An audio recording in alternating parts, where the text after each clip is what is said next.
அனைவருக்கும் வணக்கம். பாரம்பரிய திருவள்ளுவர் குலவம்சம் பிரசன்ன ஜோதிடர் சுபமாரிமுத்து திருப்பூர்லேருந்து இந்த பதிவு உங்களுக்காக. துதிய திதியில் பிறந்துக்கிறவங்களுக்கு ஒரு அற்புதமான விளக்கம் என்னென்னா, எல்லா மக்களுக்காகவும் எல்லாருடைய வாழ்க்கையிலே பார்த்தீங்கன்னா துதிய திதியில் பிறந்துக்கிறவங்க குடும்பத்தை காப்பாற்றக்கூடிய பக்குவ நிலையில் இருப்பாங்க. அவங்க பிறந்தது ஒரு இடம், வளர்ந்தது ஒரு இடம், இருக்கிறது ஒரு இடம். அவங்களோட வாழ்க்கையில் எத்தனையோ கஷ்டங்களை எல்லாம் அனுபவித்து வாழ்க்கையில் ஒரு நாளாவது நம்ம முன்னுக்கு வர மாட்டோனாங்கிற ஏக்கம் அவங்களுக்குள்ளே இருக்கும். கூட பிறந்தவங்களுடைய பாசத்துக்காக ஏங்குவாங்க, தாய் தந்தையுடைய பாசத்துக்காக ஏங்குவாங்க.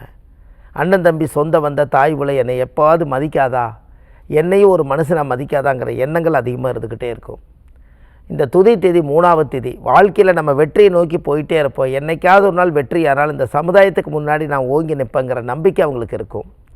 யாருடைய சப்போர்ட் இல்லைனாலும் தெய்வத்தோட சப்போர்ட்டு உள்ளது ஒரே திதி துதிய திதி. முன்னோர்களுடைய ஆசீர்வாதம் வாங்கின திதி. 3வது திதியாக இருக்கிறனால பிரதமை துதியை திருதியை.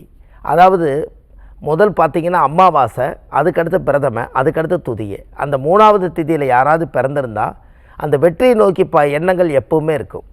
இது எல்லாமே பாருங்கள் அந்த துதிய திதியில் தான் பிறந்திருப்பாங்க.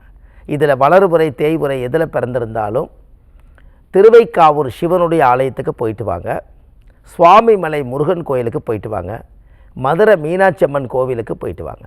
இந்த 3 கோயிலுக்கும் போய் 5 விளக்கு தீபம், நெய் தீபம், சுவாமிக்கு தேங்காய் பழம், பூ மாலை, கல்கண்டு வாங்கி அர்ச்சனை பண்ணி அந்த கோவிலில் நீங்கள் சாமி கும்பிட்டு வந்தால் உங்கள் வாழ்க்கையில் ஒரு மிகப்பெரிய ஒரு திருப்பமுனை ஏற்படும் என்று சொல்லி பாரம்பரிய திருவள்ளுவர் குலவம்சம் பிரசன்ன ஜோதிடர் சுபமாரிமுத்து. வாழ்வது ஒரு முறை, வாழ்த்தட்டும் தலைமுறை. நன்றி, வணக்கம்.